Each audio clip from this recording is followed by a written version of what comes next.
Comment réagir face aux colères de nos enfants? Bonjour, je suis Noémie de Saint-Cernin, je suis coach, conférencière, formatrice et auteure du livre Les clés du passé, se libérer pour changer de vie, paru aux éditions Erol. Alors, comment réagir face aux colères de nos enfants? J'ai fait beaucoup de vidéos sur les colères, vous les retrouverez sur cette chaîne. Mais ce que je voudrais rajouter, c'est que c'est la même chose que de réagir face à la colère d'un adulte. Et oui, alors bien sûr, on ne l'aborde pas de la même manière et surtout les colères des adultes ne se déclenchent pas pour les mêmes raisons que celles des enfants. C'est pour ça qu'on fait une différence, parce qu'on a l'impression que la colère d'un enfant, elle est un peu exagérée, que ça s'emporte, on ne sait même pas pourquoi, que ça fait des crises de manière disproportionnée pour des petites broutilles. Bah oui, c'est sûr que vu d'un point de vue d'adulte, se rouler par terre parce qu'on ne peut pas acheter des bonbons, voilà, si vous promenez au supermarché avec votre petite amie et qui refuse de vous acheter les chaussures que vous avez vues, eh ben, vous n'allez pas vous rouler par terre, c'est sûr. En tout cas, on n'a jamais vu ça, certes. Mais peut-être que ça va créer quelque chose chez vous, une frustration, un stress, et que vous n'allez peut-être pas le montrer, mais peut-être que vous allez lui faire payer un peu plus tard. On ne sait pas. En tout cas, un enfant, lui, quand il est envahi de stress, il ne sait pas, il ne réfléchit pas, et oui, il peut se rouler par terre pour quelque chose que vous jugez être un peu trop puéril. Alors, comment on réagit face à ça? Comme avec un adulte, si vous avez face à vous quelqu'un qui est très en colère, vous n'allez pas lui dire « j'en ai assez, tu te mets en colère pour n'importe quoi, puisque c'est comme ça, tu n'iras pas à l'anniversaire de Jérôme, ton copain, la semaine prochaine ». Alors je suis sûre que quand je dis ça, ça vous paraît absurde.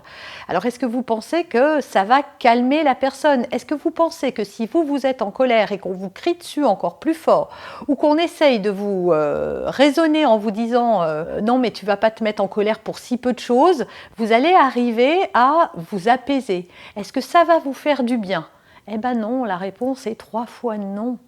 Donc comment voulez-vous qu'un enfant se calme parce que vous lui dites en étant tendu vous-même qu'il faut qu'il se calme, qu'il faut qu'il arrête ou que vous le menacez ou lui faites du chantage? Ça ne peut pas fonctionner pour un adulte et ça ne peut pas non plus fonctionner pour les enfants. Donc la première chose, et je ne vais pas revenir sur toutes les vidéos que j'ai faites, mais la première chose qu'attend une personne en colère, c'est d'être reconnu dans sa colère et de pouvoir l'exprimer, d'avoir le droit de dire sa colère. Alors, dire sa colère, ça ne veut pas dire la déposer sur quelqu'un. Ça ne veut, par exemple, si votre enfant vous frappe parce qu'il est en colère, ça n'est pas autorisé qu'il vous frappe. Mais qu'il dise sa colère, oui. Donc, quand un enfant est en colère, si vous reconnaissez sa colère pour ce qu'elle est, c'est-à-dire simplement une émotion qui est liée à une frustration. Et si vous dites à votre enfant « Oh, mon pauvre chéri, comme je comprends à quel point c'est difficile pour toi d'accepter que je refuse d'acheter ces bonbons, t'en as tellement envie, c'est tellement tentant, toutes ces choses qu'on voit dans le supermarché et que tu aimerais ramener à la maison. » Déjà, l'enfant entend qu'il est reconnu, donc ça l'apaise, comme un adulte en colère. Si on dit « Waouh, tu as l'air drôlement en colère, ça doit être, tu dois être très frustré, tu dois être très contrarié, qu'est-ce qui se passe pour que tu te mettes dans un état pareil ?» Donc déjà, on cherche à le comprendre et on reconnaît. Et ensuite, on lui laisse dire, parce que oui, pour lui, c'est douloureux de ne pas pouvoir acheter le joujou qu'il vient de voir, de ne pas pouvoir avoir le paquet de bonbons, de ne pas avoir le droit de pousser lui-même le chariot, de ne pas avoir le droit de toucher à tout dans les rayons et de démonter les gondoles. Voilà, pour lui, c'est frustrant. Donc oui, vous pouvez lui dire qu'il a le droit, mais pas de taper, bien sûr, pas d'avoir des comportements qui se retournent contre les autres. Mais dire sa colère, c'est sain et la meilleure façon pour pouvoir l'évacuer en plus. Parce que quand vous menacez votre enfant, en fait, c'est comme si vous lui disiez « t'as pas le droit d'être en colère, t'as pas le droit de montrer cette colère ». Et donc, à force, Et nous avons été, pour la plupart d'entre nous, éduqués comme ça.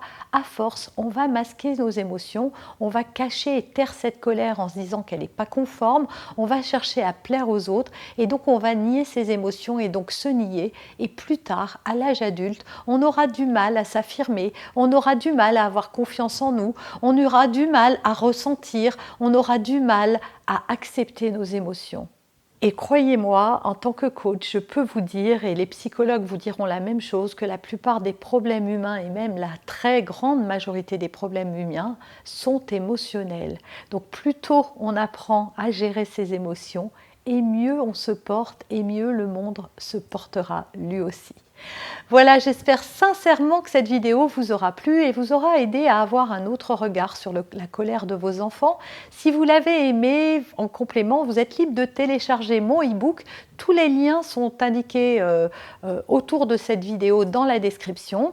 Vous pouvez aussi liker, partager, commenter, vous abonner à cette chaîne. C'est vraiment pour moi la récompense qui me fait me dire que oui, ce que je fais, ça vous plaît et pour pouvoir produire encore plus de nouvelles vidéos. En tout cas, merci de m'avoir écouté jusqu'ici et n'oubliez pas, il n'y a pas de parents parfaits, il n'y a que des parents qui font de leur mieux.